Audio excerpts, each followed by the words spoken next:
Eu nunca imaginei que um dia eu fosse sentar para escrever tudo isso que eu vou te contar agora. Antes de qualquer coisa, já deixo claro. Essa história não aconteceu comigo diretamente. Aconteceu com a minha mãe, muito antes de eu nascer. E por mais absurda que possa parecer, eu garanto para você que não tem uma palavra inventada aqui. Se você vai acreditar ou não, aí já não depende de mim. Mas eu te convido a ouvir até o fim. Talvez no final você mesmo tire suas próprias conclusões. Minha mãe se chama Helena, minha avó se chamava Dona Zulmira e meu tio-avô se chamava Valdir. Na época, eles viviam em Quixeré, uma cidadezinha pequena escondida no interior do Ceará. Minha mãe sempre foi do tipo curiosa, teimosa, do tipo que não mede muito as consequências quando quer ajudar alguém. Já o tio Valdir era o braço direito da família, o motorista oficial, e minha avó Zulmira era aquela senhora forte, mas que morria de medo de qualquer coisa fora do normal. Pois bem, minha mãe me contou que tudo começou num feriado prolongado de São João. Minha avó, meu tio Valdir, minha mãe, que na época tinha uns 23 anos, e um vizinho deles, chamado Seu Benedito, resolveram fazer uma viagem rápida para visitar uns parentes distantes numa vilazinha chamada Lagoa do Mato, que ficava a umas 6 horas de estrada de Fortaleza. Era um lugar pacato, quase parado no tempo, estrada de terra batida, aquelas ruas de paralelepípedo que fazem o carro tremer todinho. Eles foram para lá na sexta-feira e ficaram até domingo de noite. O plano era voltar na madrugada de segunda para chegar em Fortaleza com o dia clareando. Assim, evitavam o calorão da estrada e também pegavam menos movimento.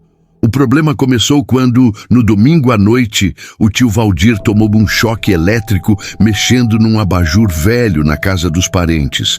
Foi um susto danado. Ele caiu para trás, deu uma desmaiada rápida, mas logo acordou. Disse que estava bem, mas reclamava de uma dormência no braço esquerdo. Mesmo assim, como era o motorista da turma, ele ficou preocupado em não conseguir segurar o volante por tantas horas. Minha mãe, Helena, sempre corajosa, se ofereceu para dirigir. O Benedito concordou, mas eles combinaram de não contar nada para minha avó Zulmira. Se ela soubesse que o Valdir tinha tomado choque, ia querer adiar a volta, dormir mais uma noite ali, e ninguém queria isso. Queriam chegar logo em casa, então mentiram dizendo que era tudo combinado. Helena dirigiria metade do caminho e o Valdir o resto. Minha avó, sem desconfiar de nada, só aceitou. E assim eles partiram. Por volta de 1h30 da manhã, estrada escura, sem postes, sem nada. O que iluminava o caminho era o farol do carro e o clarão da lua, que naquela noite estava tão cheia que parecia vigiar tudo de cima. Eles andaram cerca de 1 hora quando viram um carro parado no acostamento. Um Fusca azul, capô levantado e do lado um homem acenando, meio desesperado. Naquele tempo, a estrada era tão deserta que ninguém tinha medo de parar para ajudar. Se fosse hoje, ninguém encostava. Mas naquela época, interior do Ceará, década de 70, a gente confiava mais nas pessoas. Helena parou o carro. O homem se chamava Seu Aurélio. Ele explicou com a voz cansada que estava viajando com a esposa, Dona Mirtes, e a filha pequena, Ritinha, de uns 7 anos.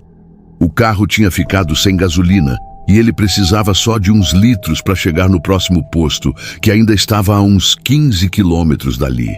Minha mãe, sempre prestativa, abriu o porta-malas, pegou uma mangueira improvisada e começou a transferir um pouco de combustível do tanque do nosso carro para o Fusca do Seu Aurélio.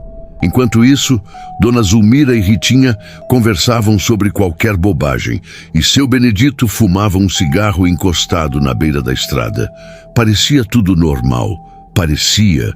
Depois de uns 20 minutos ali, já com a gasolina passada, eles ainda ficaram papeando, rindo de besteira, trocando histórias de estrada, quando, do nada, passou por eles uma moça. Era uma jovem, devia ter uns 20 e poucos anos, cabelos pretos lisos descendo até a metade das costas. Ela usava uma blusa de manga comprida branca, saia longa também branca. Não era aquele vestido de noiva fantasmagórico que a gente ouve em lendas de estrada, não. Era roupa simples, só que toda branca. Ela passou devagar, de cabeça baixa, sem encarar ninguém, sem responder quando minha mãe tentou dar um boa noite. Simplesmente seguiu, sumindo na escuridão adiante. Todos ficaram em silêncio. Meu tio Valdir, que até então estava calado, soltou um "Vixe, quem será uma hora dessas, hein?" Ninguém respondeu. Foi como se o ar ficasse pesado de repente. Seu Aurélio, Dona Mirtes e Ritinha agradeceram a gasolina, entraram no Fusca, deram partida e sumiram estrada afora. Minha mãe, meio incomodada com aquela cena, respirou fundo, entrou no carro e todos voltaram a seguir viagem. Menos de 5 minutos depois, Helena reparou no retrovisor e não viu mais sinal da mulher. Estranho, porque não tinha acostamento largo, nem casa, nem nada. Era só mato dos dois lados. Deve ter pegado alguma trilha, pensou. Mas não falou nada para não assustar ninguém. A viagem seguiu por mais 2 horas, dentro de um silêncio esquisito. De vez em quando, Dona Zulmira tentava puxar assunto, mas ninguém tinha ânimo para conversa. Quando o relógio do carro marcava quase 4 da manhã, lá estava ela de novo. A mesma moça, andando sozinha, à beira da estrada, de cabeça baixa, passos lentos, indo na mesma direção que eles. Minha mãe diminuiu a velocidade, encostou o carro. Ninguém queria que ela parasse, mas Helena, teimosa como sempre, insistiu. Eu vou perguntar se ela quer ajuda. Essa moça vai ser atropelada desse jeito sozinha aqui, vai saber. O Benedito, que era o mais supersticioso, quase gritou: pelo amor de Deus, Helena, não faz isso. Não para esse carro. Essa mulher não é coisa boa. Mas Helena não deu ouvidos. Encostou o carro, baixou o vidro e chamou. Oi, moça, tá indo pra onde uma hora dessas? Quer uma carona? A mulher parou, virou de lado, mas não mostrou o rosto de imediato. Só depois de alguns segundos é que ela se aproximou da janela. Minha mãe conta que sentiu o coração gelar quando viu aquele rosto. De longe, pela silhueta, era uma jovem normal. De perto, era como se tivesse algo errado. O rosto parecia enrugado, como o de uma velha de 80 anos. Mas os olhos eram negros, fundos, brilhavam de um jeito que não era humano. Ainda assim, minha mãe respirou fundo, engoliu o medo e repetiu: quer uma carona? Tá perigoso aqui. A moça apenas balançou a cabeça, afirmando. O tio Valdir, branco como cera, trocou de lugar com Helena, que foi sentar atrás, ao lado da mulher. Benedito ficou imprensado na janela, olhando para a estrada, fingindo que dormia. Dona Zulmira, coitada, só segurava um terço na mão, murmurando uma reza baixinha. Assim seguiram mais meia hora de estrada, dentro de um silêncio tão denso que dava para ouvir o barulho do motor engasgando de vez em quando. Helena, que não conseguia ficar calada, tentou puxar assunto. Tá indo para onde? A moça, com uma voz baixa, quase um sussurro, respondeu: para Fortaleza. E mais nada. Helena tentou encostar um pouco mais perto, mas reparou numa coisa que gelou o sangue dela. Mesmo sentada, grudada, não sentia o corpo da mulher encostar. Era como se ela ocupasse o espaço, mas não tivesse peso. O cabelo preto da moça também não se mexia, mesmo com a janela aberta. O vento que bagunçava o cabelo de Helena não mexia um fio sequer daquele cabelo liso, pesado, que parecia colado na pele. Foi então que minha mãe criou coragem e perguntou: a senhora está sozinha? Está vindo de onde? A mulher virou o rosto lentamente. Debaixo daquele cabelo que caía como uma cortina, o rosto de velha se destacava ainda mais sob a luz fraca que entrava do poste isolado de um vilarejo por onde passaram. E ela respondeu: eu estava com minhas amigas, o carro virou, todas morreram.